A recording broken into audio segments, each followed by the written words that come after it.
how to use this, something that we just released. And if I don't get that phone call back from my parents, are like, this is really cool, what do we do? And that when that releases and goes out the door, a lot of other people are going to find a lot of easy use of it, really easy to operate, and that's the end goal. So if we put something out, we also want to make it really useful. There's no sense of putting out, we released the Kenny Chesney app, and then we have all these floods of emails of, oh yeah, I have an artist here that would want this app. And it's not to, say, no, we're not doing anything with you, but it's like, we sit down and we're like, okay, there's other solutions out there possibly for you, but this probably isn't going to be the best spot for you. So yes, is that kind of, negative as to, oh, don't you want all these people? Don't you want to do all this work? And it's like, no, we want to more focus on the quality, and really the usefulness of putting a product out and the retention rate of people coming back and saying, I want to reuse this. So Bonnaroo is interesting because it's a 4-day festival. Well, for the past year, we've been working on tools of how to make a 4-day festival something feel more year-long. And so building a streaming radio station within the app that gives previews and clues as to who will possibly be playing at Bonnaroo 2011, and rebranding it in different skins for the radio station, and kind of teasers through it, and news articles and different video clips. It's kind of, and this is just the start of more of a year-long process of every year improving it and making that experience better and better. But to kind of future-proof ourselves, I think is, we always think of vast, or of a lot of ideas, and we always have a ton of ideas that we're working on and shelve it and then come back to it later. We're working on physical products to marry with your iPhones, iPads, Apple TVs, Google TVs, Androids. And how do we now create physical devices and things like that? I mean, it's just really interesting seeing like Rock Band. So Rock Band for PlayStation, it went from me playing games on this controller that they gave me to me going to Target and buying, $150 drum kit and guitar to play. It changed the game of how games are played. It's more interaction. Well, how can we kind of look at that in the future and say, oh man, what kind of devices can we create right now that maybe we can marry with the iPhone and other platforms that we foresee coming to fruition? Shifting gears a little bit, Scott, one of the things I've always been struck with in talking with you is think a lot, not just about you as an entrepreneur, but yourself and where you're headed and how the business kind of helps you as a vehicle for that. Where's this business taking you as a person, and where do you want it to take you? And what do you see in terms of that part of you? Well, to back up a little bit, I started the company as just a Nashville office for a larger company with my boss, with his blessing.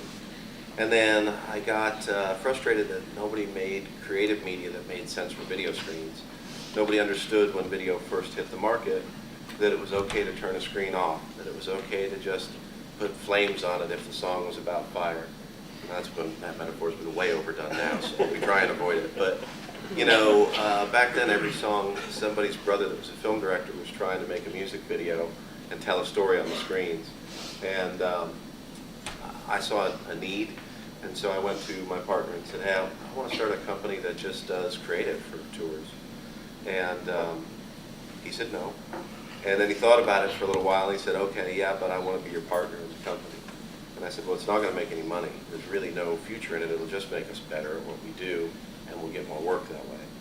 And he said, well, I think you're wrong. I think it will make money. And I said, no, because I was afraid of losing you. So do it, and I will be your partner. I said, that means 50% of the cash on something that's really not going to make any money. He said, no problem. He passed away. He was killed in a carjacking 9 years ago. And that left me, the creative guy, having to figure out whether or not I wanted to run a business. And because I really never did. He was the nuts and bolts business guy, and I was the creative guy. So to play back into your question, the first thing I had to ask myself was, do I even want to be a businessman? And I think that if I had really, really worked it out, the answer would have been no. But there was a lot of anger and grief and I was trying to keep some part of him alive. So I decided to keep the company going, and all the employees came to me and said, will you please, just start the company. We'll all work for you. All the clients came to me and said, start a company.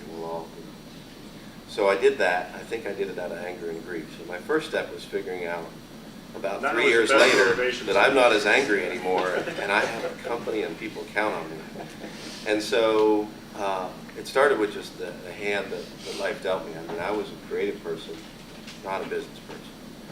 So the company grew pretty healthily, and we got to around 50 employees, and the wheels started falling off because I was a creative person running a business.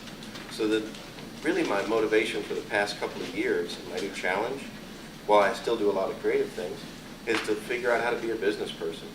And you guys have a tremendous asset in this guy right here.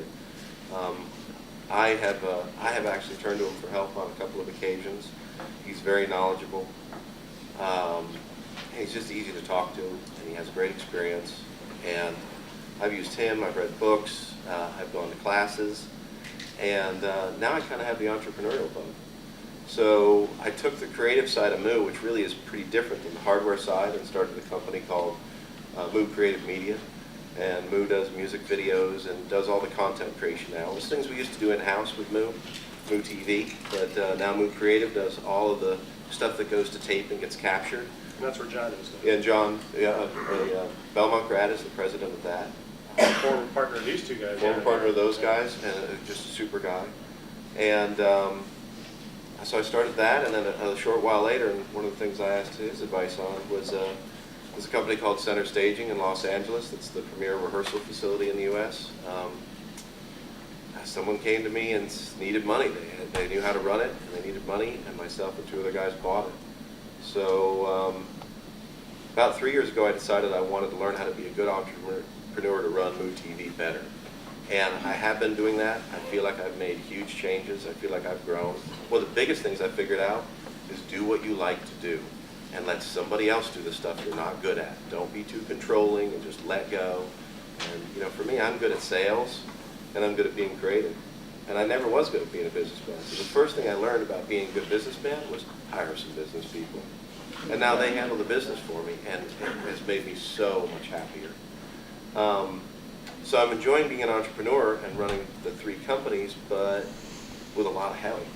And it's really nice to be in a position where you look at the big picture and you can set a direction, and then you have great people underneath you to move forward and execute. And you just, I continue to, I'm doing a book on audio for management right now. That's how exciting my life is. But, I'm still trying to grow and be a better business person, and that's really been lately my challenges. And I've really enjoyed it. You 3 guys have a different challenge. Whereas he's having to figure out how to do everything, or was early on, you're having to kind of navigate this whole partnership kind of situation. Talk about how that evolved, because you've settled into roles in terms of creative, administrative, and kind of marketing and sales. But kind of how did you get to that point? And maybe give some advice in terms of these folks, in terms of what to think about when you go into business with other people. I mean, I think we can all kind of take it. You can go down the line. Just number one, I think, is a business relationship is exactly like you have to treat it like a normal relationship that you have with someone in a marriage. You have to, you don't just meet someone, maybe there's a story in the room, love to hear it. You don't just meet someone and get married the next day. So you have to take them out, date them, figure out, their likes or dislikes. It's very interesting, and we can all talk about it, but, the different stakes, but you have to kind of also be careful, the lucky thing we had, I had already been in the business with Tyler, so understood, his mannerisms, how he acted, and things like that. But, we'd never been in a business relationship with someone like Drew. And so we got to know him a lot, and, got to, figure out, I mean, the number one thing is you have to always, understand where you are as a company. because if I'm going in one direction, Tyler's going in this direction, and Drew's like, I don't care, like this is where I'm going. You know, it's as successful as your business is, it can just literally just be a nightmare every single day. You know, and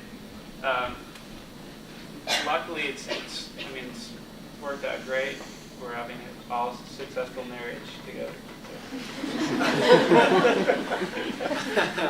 Albeit a little Mormon-like in terms of Hey, sister wives. It definitely is interesting. I've known Kurt for many years. We grew up together.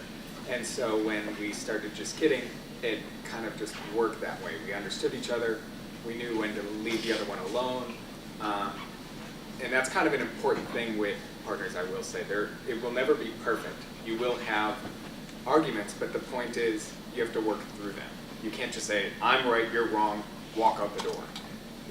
You have to find some sort of medium. they've learned how to fight. Well, Yes. yeah, and Scott, I know, is an awesome hockey player, and you know what you are. Anyway, you know, you have to have like the hockey. I'm not a hockey person. I'm going to butcher this, but you know, the hockey room approach. If you're going to have a fight, go into the hockey room, you know, into the locker room, bash it out, get back on the ice, and play like a team. So I think that's very interesting. You know, very important to. Yes, you're going to have fights. Figure it out. Get the words out. Say it, but then move past that and move on. And I'm sure it was interesting for Drew, and he can probably comment on this, but because Kurt and I knew each other so well, we knew what the other one was thinking most of the time.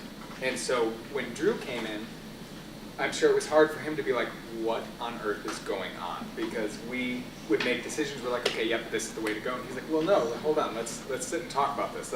Is this the right approach? Is this what you need to do? And so it was good for us, because it made... Yeah, I mean, it was definitely interesting because it was frustrating because it was like, wait, hold up, who are you slowing down here? But, you know, and then you're like, okay, this is fair. We have to work this all out. We have to all discuss this and things like And it was good to see it from another side as well. So that Drew can... Yeah, they had a operating business for a few years, so they were kind of in the groove on how they did things. And I'm much more analytical, and I like to slow things down. You know, let's get it on the table. Let's figure it out. And I think that the number one thing about partnership is always work toward being reconciled. And so if there is an argument, you know, do your best. I mean, it's a weird concept, but do your best not to let the sun set on your anger. Like, try to finish it that day, you know, if you can. But yeah, it was interesting. Do you guys ever vote? Because I was in a threesome, so to speak, in our business. Sister wife. Yeah, and one of the rules we made is we would never